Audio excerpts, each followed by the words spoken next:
you're looking for the easiest way to solo flawless the new Spire of the Watcher dungeon on a Solar Warlock, then you came to the right place. If Hunter or Titan are more your speed, you can find guides for those linked in the description. Beginning with our loadout, we're obviously going with Solar Warlock, like I said, Well of Radiance, Healing Rift, Burst Glide, Incinerator Snap, Healing Grenade, Icarus Dash for more mobility, and Touch of Flame for increased benefits on all of our grenade effects. Specifically, we'll be using Healing Grenade and Fusion Grenade in this run.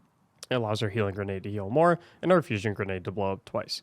As for our fragments, Roaring Ember of Syrian, where defeating scorched targets will grant us melee energy, allowing us to have higher uptime on our Incinerator Snap, which is really important, because we want to use our Incinerator Snap to give us the Radiant buff for increased weapon damage when we hit enemies with our powered melee attacks. We can also increase the duration of those effects with Ember of Solace, which will increase the duration of Radiant, specifically which we will obtain from Incinerator Snap, and Restoration effects, which we can get from our Healing Grenade. We also then have Ember of Singeing, where your class ability recharges faster when you scorch targets, and of course we will scorch targets anytime we hit them with Incinerator Snap. Now, for the mods on this build, I'm rocking Elemental Ordnance, so that grenade kills will generate solar elemental wells. I'm rocking Bountiful Wells, so one well will always be 2 wells. I'm rocking Fonts of Might, so that picking up those wells will give me an increase to solar weapon damage. This is going to be really nice for the Harpy encounter specifically. And then I have Well of Life, so that picking up solar wells will proc healing effects. I then also, of course, have Weakened Clear and Solo Operative from the Seasonal Artifact, and I'm also 1599 power. If you're not this high on power, or if you don't have either of these mods unlocked, it's perfectly fine. It's just going to take you a couple of extra DPS phases for the bosses specifically. As for exotic armor pieces, I'm going with Karnstein Armlets for pretty much the entire dungeon aside from the final boss, at which point I'll be switching to Starfire Protocol. Warlock is definitely the fastest class, in my opinion, for solo flawless in this dungeon, but it is also the most dangerous, so something to keep in mind. As for the loadout for the first encounter, your loadout doesn't really matter that much. The only thing that I would highly recommend having is a sword, so that you can have ammo for it going into the jumping puzzle after this encounter. The reason that I say your loadout doesn't really matter for this encounter is because we're basically not going to kill any enemies. We're basically focusing entirely on just doing all of the arc nodes and completely ignoring all of the enemies. You can follow the exact routes that I have shown in the video. I don't know why I shot that one. I'm actually supposed to come down here and shoot this one first. But once you have these routes down and memorized, you'll be getting through this first encounter in a matter of like minute 30, maybe 2 minutes. So it's really, really fast. I also don't like completing the chain on any of them. I just like getting them all the way one before the last, because completing the chain spawns supplicants, and well, I don't really want to deal with supplicants if I don't have to, so by avoiding the completion of the chains, if we can avoid spawning supplicants, then that sounds great to me. So, moving up over on the last one here. That was a little tricky to hit. And then I do this one out of order, but it still works out if you hit them in time. And 2, and we're done on this encounter. Now here, right after you finish this encounter, I highly recommend switching to Starfire Protocol, switching your Touch of Flame to Heat Rises, and switching your Healing Grenade to Fusion Grenade, wherever it is. And you'll see why that is really helpful as we work our way into the jumping puzzle. And now I like to pull out my sword here and just kind of slide down a good bit and then use the sword to kind of break my speed. That way I'm not going Mach 10 at the bottom of this and, you know, potentially smacking myself into a wall. I did it a little late there, but still worked out. And then we're just going to go ahead and venture up. Oops. Apparently I don't get to mantle that. But no matter. Now I'm going to assume most people, for the purposes of this guide, know how to chain their Icarus dash with their jump boost. But I can do a quick demonstration for those who aren't aware of how to do it. Because it does make this jumping puzzle significantly easier. If you don't want to mess around with that, you can take the routes that I showcased in my Titan and Hunter video. But normally if you Icarus dash, you don't travel that much distance. But if you activate your boost jump immediately before pressing your air move while mid-air, so basically on mouse and keyboard, it'll be spacebar immediately followed by the air move. If you're on controller, it'll be A on an Xbox controller followed by the air move. If you use your boost jump immediately before doing your air move, you'll travel significantly further, which is really, really nice for this next part. I actually jumped on the wrong section. And I'll show you why that is. And I'll show you why we put on Starfire Protocol and Heat Rises. Put on Starfire Protocol so that we can have 2 grenades to eat for Heat Rises.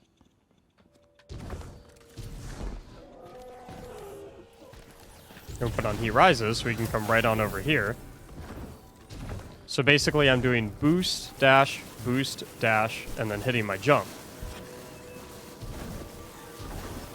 And then you can pull out your sword as well. And then we have a second grenade for when our Heat Rises gets low. Pop that second grenade. And then boom, we're done. If you don't have an Eager Edge sword, that's fine. A regular sword will totally carry you that distance. I still had like 8 seconds left on my Heat Rises.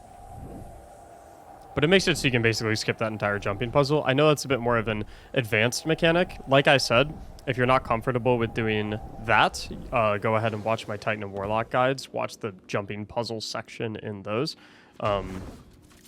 And you can just take the routes depicted in those instead. But I really like doing that on Warlock because, in my opinion, it's really, really easy to make that on the Warlock class. And Warlock doesn't really have invisibility like Hunter does, and it doesn't have Loreley like Titan does. So I don't really like doing the full run on Warlock. I would rather just do that terrain skip, I suppose you could call it. So here we're going to switch to our linear fusion rifle. We're going to go back on over to our Touch of Flame, and we're going to go back on over to our healing grenade, and switch our Starfire Protocol back over to our Karnstein armlets. And the reason Karnsteins are really nice, if you've never used Karnsteins before and you actually don't even know what they do, because I feel like a lot of players don't use Karnsteins. When you defeat enemies with melee kills, it begins health regeneration, which is really, really awesome, because you don't really have any readily available kind of easy out buttons on Warlock like you do on Titan and Hunter. Hunter, you can just go invisible, and Titan, you can run Loreley, so that anytime you get weak, you just instantly start regenerating health. So Warlock, it's really nice to have that option beyond your healing grenades, like right there. Health is just completely regenning. I can do that with every melee kill. And you'll see too in the next encounter with the boss Harpy why being able to kill enemies with melees and have that proc healing, you'll see why that is absolutely massive. I don't need to be killing all of these enemies though, of course. I really just need to be focused on chaining together these arc nodes, so I'm not worrying about the enemies too much. I'll worry about them if I get super weak or if there's a massive swarm of them. But, you know, just a few tickling me. I've got my healing rift, I've got my healing grenade, and I can melee one of them and kill them for my Karnstein's healing, so I'm not too concerned about any of that. So we'll rotate around here, take an immediate left, and we get to hit both of those nodes right away. Turn around, look up. Get that one. Okay, proc my healing from Karnstein's briefly. Come on over here.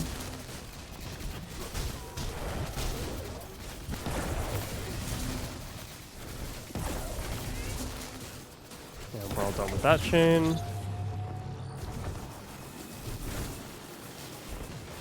Also, if you're not super comfortable with using Icarus Dash as a mobility tool, you know, you think you might throw yourself off the cliff with it on accident, then no need to use it.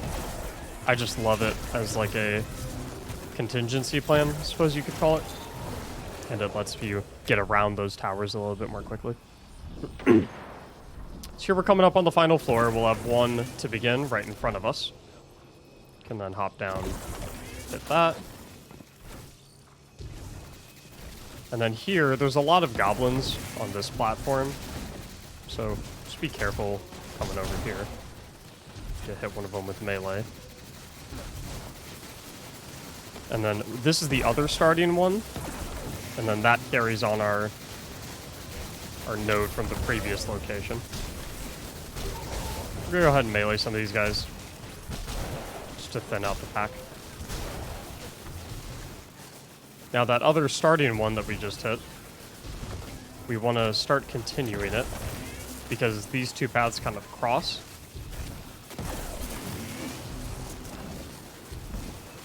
So just sort of double backing a little bit. And then once we get all of those set up, we can then come over here. We basically did all of the work for the other chain, minus one more node, which is this one. And then we're done. And I actually haven't done this dungeon on my Warlock yet this week, so I think I got the pinnacle.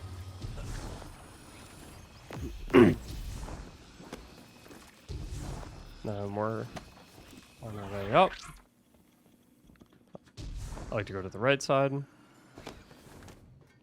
Now, another reason that Karnstein's is absolutely massive for this encounter is because we're going to be running double special for this encounter. And I know double special, you know, people are hesitant to run because it's scary to not have a primary weapon, but one of our special weapons is going to be our trace rifle. And the reason we love the trace rifle is because it kind of acts like a primary weapon in a sense. It has a ton of ammo, and it's great for, it has pretty much the same amount of ammo as pre-infinite primary ammo primary weapons did. And it's amazing for taking out all of the eyes on the boss. So I really love it for both of those reasons. We're going to keep our same loadouts here. The only thing... I was going to infuse the boots, but they're already 1590. So the other reason double special is amazing is because when you're running double special, if you're holding a special weapon while you kill enemies, even if you kill them with something that's not a weapon, like an ability or melee, if you're holding your special weapon and you have double special, they have increased chances to drop heavy ammo, and vice versa, if you're holding your heavy weapon while you kill enemies and you're running double special, they have highly increased chances to drop special ammo, which is really, really awesome because in this new dungeon, enemies, the bosses have a ton of health, and so basically guaranteeing that you're always going to have full heavy ammo for every single DPS phase is honestly a godsend. So, and the Karnstein armlets make it so that we can safely just melee everything without having to worry about wasting any of our ammo, and then we can save all of our ammo for DPS purposes. Now I like to grab the buff, hit all four of those in the middle. And then everyone's going to have a side that they're most comfortable on to do DPS. For me, it's this side right here. So what I like to do is I like to start on that side, and I hit every node except for the final one. After I do that, then I go to the other three, and I fully complete them. And I just kind of go clockwise. I go in a circle. And you can pretty much ignore every single enemy while you're doing this. The only enemies that you actually have to worry about for this encounter are the Harpies, because they can hit you from absolutely any range, which can make your DPS phases quite annoying and much less safe. Of course, on a Warlock, you have Well of Radiance, so you do a permanent healing while any and all of that is happening. But I still like to kill the Harpies just to minimize any damage that I'm taking during my DPS phases.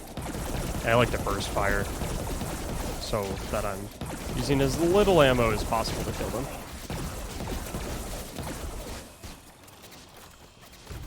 And then I'm going to go ahead and pop down my healing rift while I kill this set because I'm not in quite as much cover.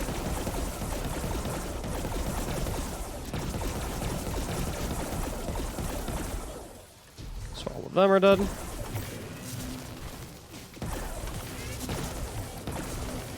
And take note of all the routes that I'm doing for these nodes.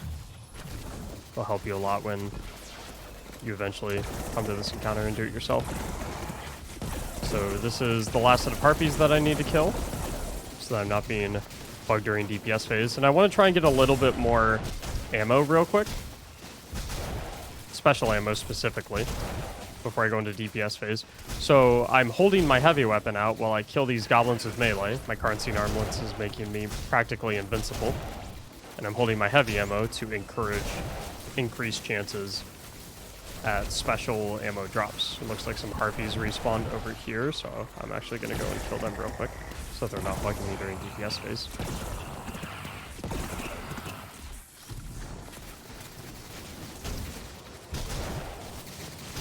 Alright, a few more goblins, because I'm hoping just for another special break. If I don't get one, it's fine, because I can get one on the next phase. But I did get one, so that's cool. And then I do need another Arctrician buff.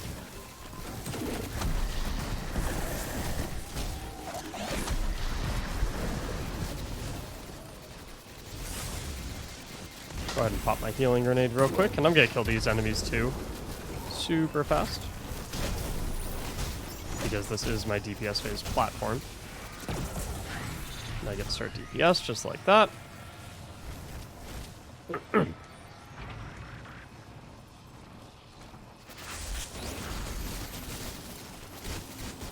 I have absolutely no idea what the boss is doing. Did I not complete one of them? Oh, I didn't complete one of them. Isn't that funny? Oh, and since that's the last one, my DPS will actually be over here, which is very annoying because there's a bunch of harpies over here now.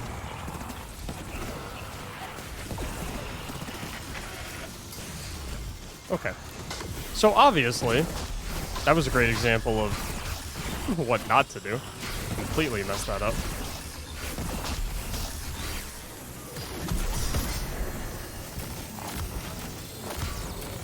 I'm going to stay in the well for as long as humanly possible. I am getting flinched a great deal.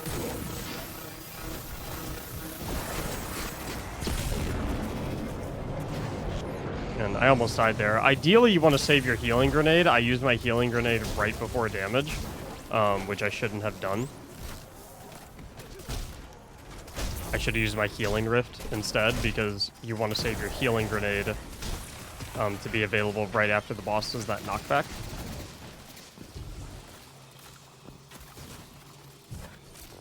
No, that was an absolutely terrible DPS phase.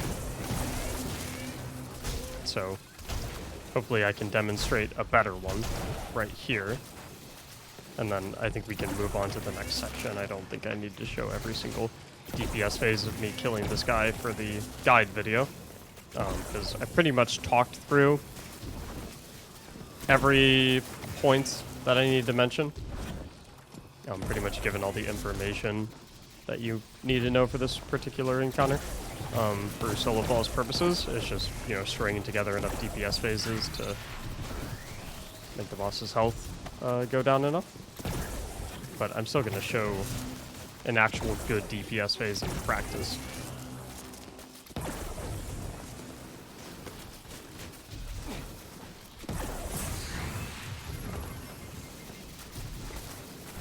Now, I want to grab a little bit more ammo. I want to get my heavy ammo first. So I'm going to go ahead and kill all these guys with melee while holding my special, so I have increased chances of heavy ammo drops. You can even do stuff too, like you can shoot a Wither Horde at the enemy and then pull your heavy out, even if it dies to the Wither Horde. Since you have a heavy weapon out, you'll get increased special ammo drop chances. Of course, we want heavy ammo right now though, so...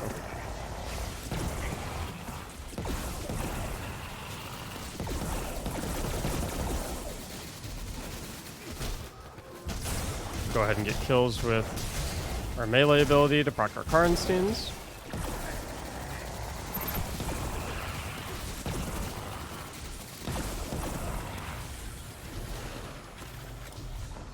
And then I would like a little bit more special ammo too, so I'm going to pull my heavy weapon out while I get melee kills. There's a brick right there. And then we need a heavy brick too, so we'll pull out our special weapon, kill a couple goblins.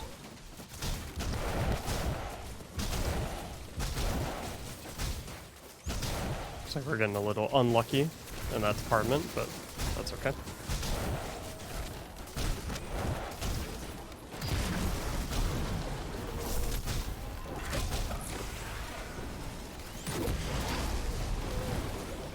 Okay, so it looks like we got a little unlucky, but that's okay. Happens. I also need to come back over here, because I actually didn't do this set of nodes. I'm a bit all over the place on the Warlock right now.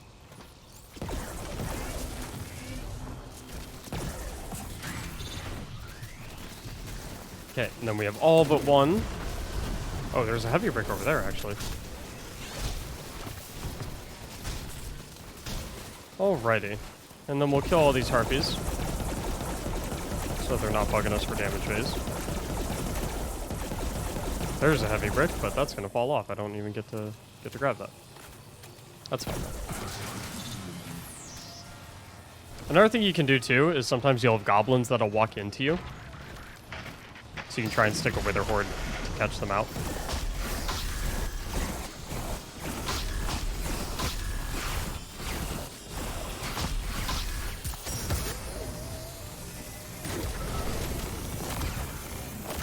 Staying in the well as long as possible. And then I'm going to hit this goblin with a wither horde because it'll automatically reload my linear. Oh, well, I thought it would from weakened clear.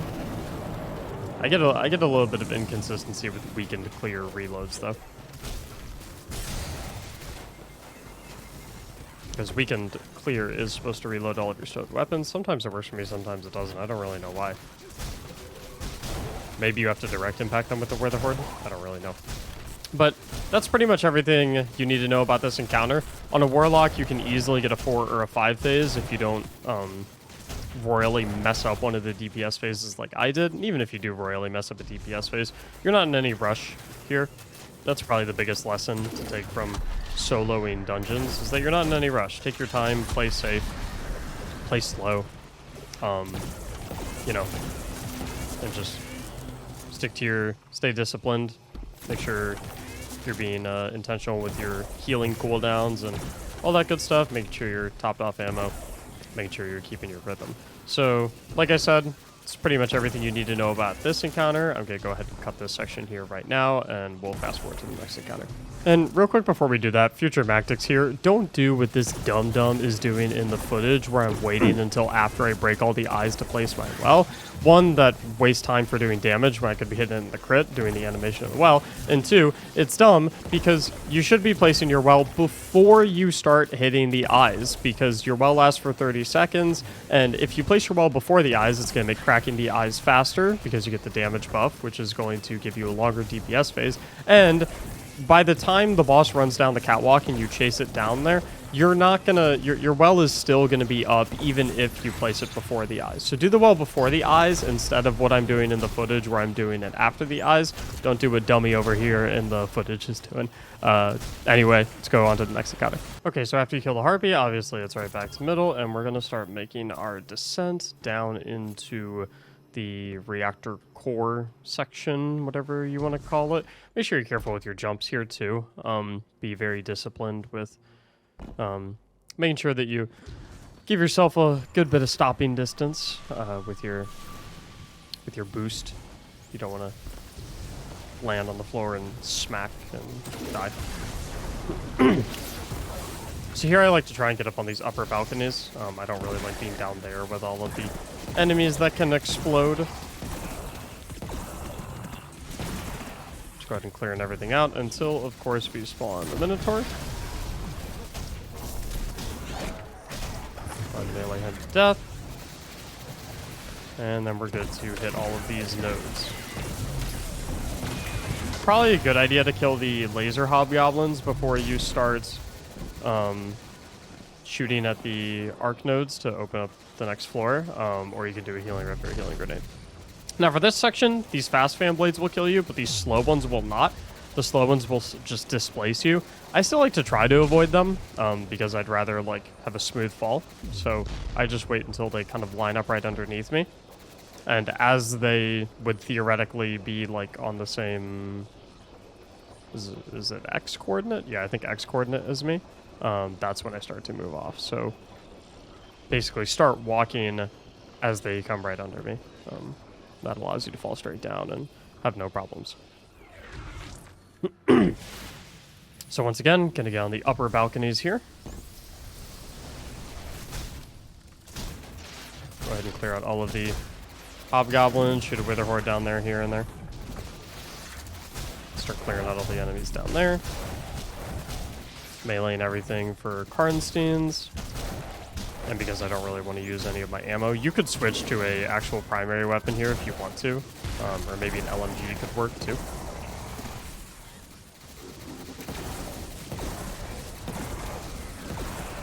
Because you don't have access to quite as many ammo bricks here as you did previously. Oh, I completely missed my Wither Horde. And my linear shot. So once again, either kill out all the hobgoblins, or you can just use like a healing rift or something like that. Will do just fine, because the hobgoblins do hurt a decent bit. Then hit those two, one on the ceiling, top right, and then lower right. Then we're going with this floor. And with these fan blades, take your time. It would feel terrible to wipe the dungeon at this particular point. So just make sure you're taking your time, moving real nice and slow. Once it's directly underneath you, that's when you start to walk, and you walk just enough to fall off. Now, there's no platform to land on here, so I aim for those black beams right there. So once again, wait until it's just about directly underneath you. Boom. And if it hits you, it's okay. Just be ready to activate your boost jump, activate your Icarus dash, so that you can get yourself out of there. Now, there's electricity on the sides of here. I don't know if it kills you, but not the time to find out. So make sure you line up that jump nice and easy. I accidentally hit one of those beams right there. But yeah, make sure you line up that jump nice and easy. Be careful of the spawns here as well, because there are fanatics. Be very careful of the Hydra. Can't get the Hydra at the current moment because shield rotation. 2 linear shots plus a tiny bit of trace rifle should do the trick. And just using Wither Horde to keep everything at bay. There will be a second Hydra that spawns as well, so keep an eye out for that.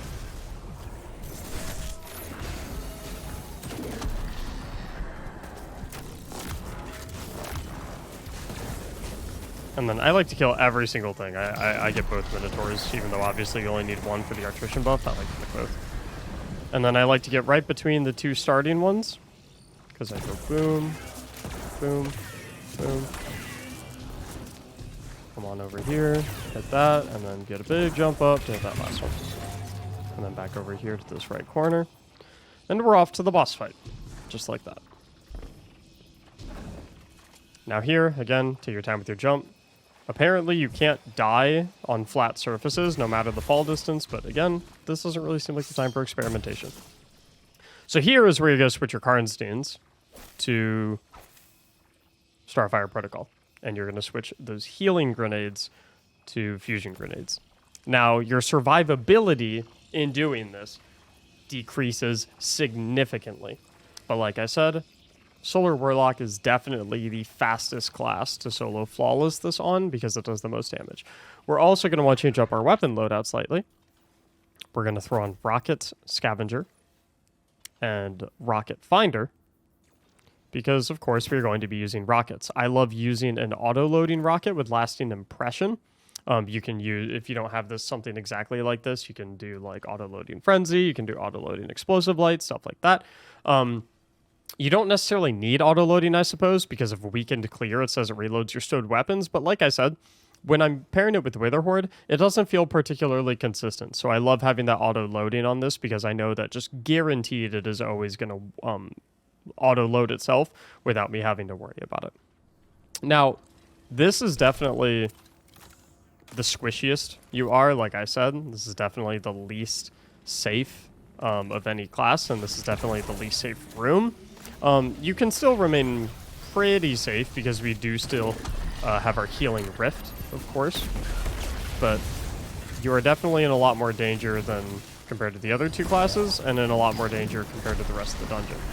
So the one saving grace is, of course, this room you are pretty much impossible to kill while you're in here, because although some of the supplicants and the goblins can run through these tracks, until you open that main door, the boss obviously can't get back here. And it just makes you extremely safe. So I really love this room for that purpose. You'll also notice I'm still running double special. Same reasons as the previous boss, because it will give us significantly more heavy ammo drops when we have the double special out. Another good thing to note is with the trace rifle, if you kill a supplicant with the trace rifle, it will not explode. It just dissipates, I think is the proper word for it. So I love that as well.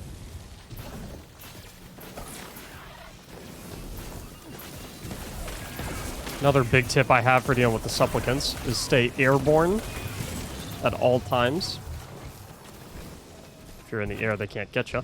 And make good use of this room. Feel free to come in here whenever you want to, you know, a reset, I guess you could call it.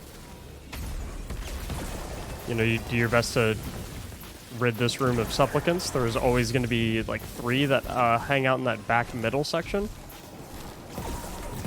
You definitely want to kill. But other than that, we're just, you know, we're kind of running our routes with hitting all of our nodes. Taking our time, keeping our distance from the boss. The boss is very easy to avoid because it only has one way back and forth between these rooms. Also, for this room for DPS phase, all of the none of the ads in here will despawn except for the Minotaurs. Another good note. So, Minotaurs you can completely ignore for that particular room, but all the other ads you do have to kill.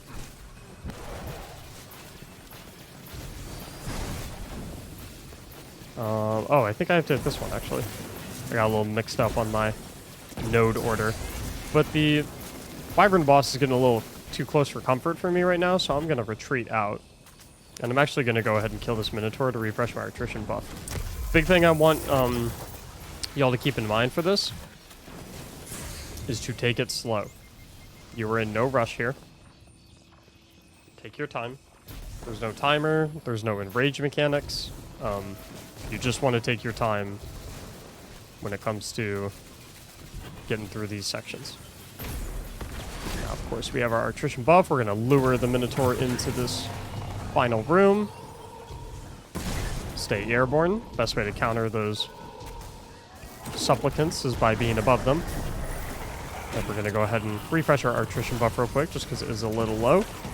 We're going to hit all of these, close the door, and this is where our DPS comes in. So the DPS order I like to do is Rocket, Wither Horde, 2 grenades, and repeat. Now I only have 1 grenade up right now, so I don't know if I'll be able to do that. But I plop in the wall down, Rocket, Wither Horde, grenade. There's my second grenade. And then by that time, my rocket is auto-loaded. And I think I did my well a little too far up. So I will have to retreat a little bit here. Which means I'm out of my well, which means I will get no more grenades. But probably a 5 phase right there if I do my well back a little bit more. Maybe a 6 phase because I get to stay in it the entire time. So, not bad damage at all. On the other classes, it's pretty much a 5 to 7 phase with this loadout. This isn't the best loadout for damage either. But it is the easiest one to execute, in my opinion, because you don't have to hit any crits. It allows you to... I know some people like Leviathan's Breath. I know some people like Sleeper. I just like those loadouts because you can't use Wither Horde then, and I think Wither Horde is just so potent for, you know, keeping the ads at bay and, you know, general DPS, also weakened clear. Additionally, I just, you know, I love this loadout because I don't have to hit crits. I don't have to hit a crit with the Wither Horde. I don't have to hit a crit with my rocket, obviously. I have auto-loading on all my weapons, so I don't even have to worry about reloading anything during the DPS phase. I just, you know, I absolutely love this loadout because it's so easy to execute. It's, you know, I'm never really gonna have to worry about lining up a crit, and getting blasted by the boss as a result. You know, that's how you die. So I accidentally hit the stop recording button in my previous run. I accidentally nicked the keybind, so my recording actually stopped, so I don't have the rest of the footage for the previous run. But I wanted to do one more walkthrough of DPS phase to showcase on the video, just to kind of reiterate some points and reinforce some play patterns for Solar Warlock in the boss room. And the main thing I wanted to show, which is going to be tough to display here, because obviously this is my first phase of the fight, but the main thing I wanted to show was, once again, how we kind of talked about the Harpy fight, how we can use double special to force heavy and basically make it so that we have maximum rockets for every single DPS phase. Obviously, we only end up using about 4 rockets in total for a DPS phase, but, you know, making sure that you're maxed out on heavy the entire time is absolutely huge. So, a couple of the ways you can do this here is if you need special ammo, you can hit something with a Wither Horde and then immediately switch to your heavy because you have a heavy weapon out. It'll promote special ammo drops. And of course, increase your chances of getting your trace rifle ammo / Wither Horde ammo, even though, of course, you are holding a heavy, even of course it dies to the special ammo. Since you're holding your heavy weapon when the enemy dies, increased chance of special ammo. And then obviously if you need heavy ammo, you'll just get kills with your Wither Horde and your trace rifle because you're holding a special weapon when enemies die. Of course, increased chances of heavy ammo. But you're going to be naturally killing most things with your special weapon, so you'll probably never need to consciously, intentionally get heavy ammo. The other thing I want to, you know, really focus on for playing Solar Warlock in here is staying airborne and making good use of your Icarus dash to get away from the supplicants. The supplicants are definitely the most dangerous thing for you in here because you can't really drop your healing rift in a panic manner because if things are already on top of you, shooting at you, blowing you up, your healing rift isn't really going to save you because it doesn't insta-heal you the way that the healing grenade does. It passively heal, like it takes time to heal you up. So making sure that you're being diligent with your Icarus dash is the #1 method of safety, and making sure that you're using it to stay away from all of these supplicants is massive. Now, once again, remember, we gotta kill all those supplicants and goblins in here because they will not despawn, but the minotaurs will despawn. The minotaur we don't have to really worry about. Another thing I want to showcase here is putting our well a little further back.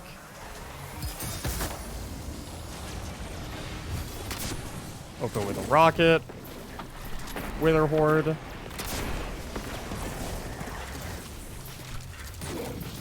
And that's just kind of rocket Wither Horde nades.